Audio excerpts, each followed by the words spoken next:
Welcome, grads, guests, staff, friends, special platform guests.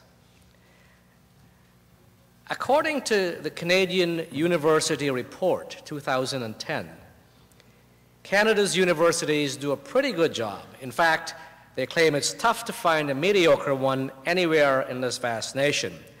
And the best of them provide an education comparable to the world's elite institutions. So grads, as you go on to university, I thought it appropriate to talk a little bit about universities and what's expected of you. And parents as well, I know you would appreciate that a university degree has become an essential credential worldwide, and that those without one face steep hurdles. But it is a large investment of time and money. According to a new study by the Canada Millennium Scholarship Foundation, Canadian workers with a high school diploma are 1.5 times more likely to be unemployed than those with a bachelor's degree. A bachelor degree holder will also earn $18,000 more a year than a high school graduate, and this disparity grows over 25 years of their work history. And I'm sure the figures are probably the same worldwide. According to Ken Norrie, Vice President of Research at the Higher Education Quality Council of Ontario, few other long-term investments will produce a higher rate of return than a post-secondary education. A post-secondary education brings other intangible benefits, he adds. Studies show that university and college-educated workers have higher job satisfaction, better health, and greater community involvement. With this, I would like to advise grads on the 10 habits of highly successful first-year students and how CIC has helped you to develop these habits. And one of the first habits is talk to your professors. A 700-person first-year psychology class, which seemed really interesting until you missed the class and fell hopelessly behind, talk to your professor. Most of them hold office hours, or if you can't make those, will make alternative arrangements.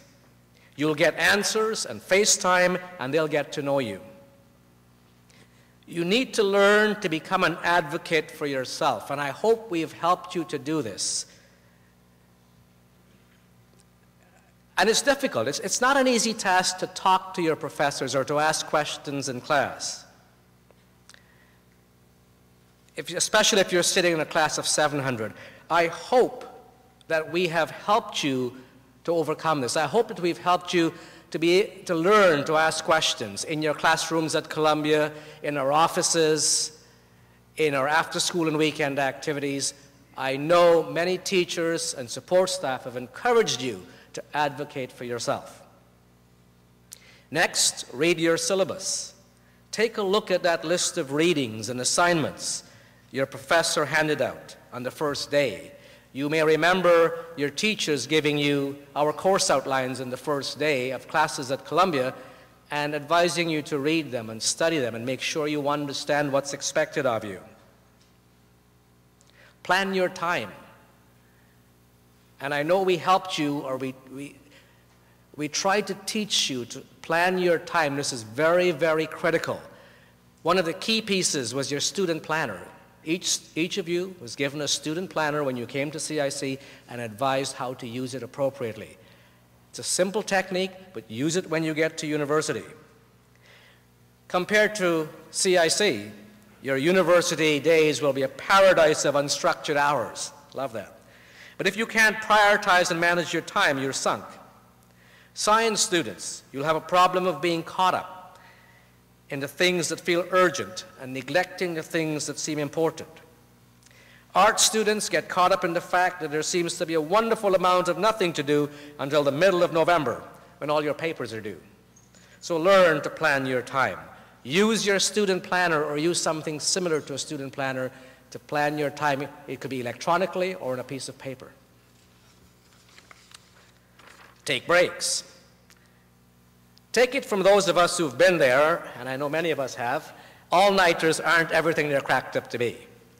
Cramming for an exam or writing a paper in 16 hours is a rookie's mistake, and you won't get good results. And liters of Red Bull, not a healthy lifestyle choice. All right? I know your residence routines for success, your guidance counselors, and your student development staff, as well as our medical clinic, have taught you healthy lifestyle choices. And I know that you will carry this with you as you go to university. Next, check the rules. You're not supposed to cite Wikipedia? How about UrbanDictionary.com? Well, if you're not sure what counts as plagiarism, do the homework and check. All schools, all universities have information and academic regulations, and your professor or teaching assistants can help you with the parameters of an assignment. And I am positive that every department in CIC, and especially the English department, has pounded into you the proper way to do research and the proper way to write papers and to cite your sources. So continue to do this when you get to university. Next, ask questions.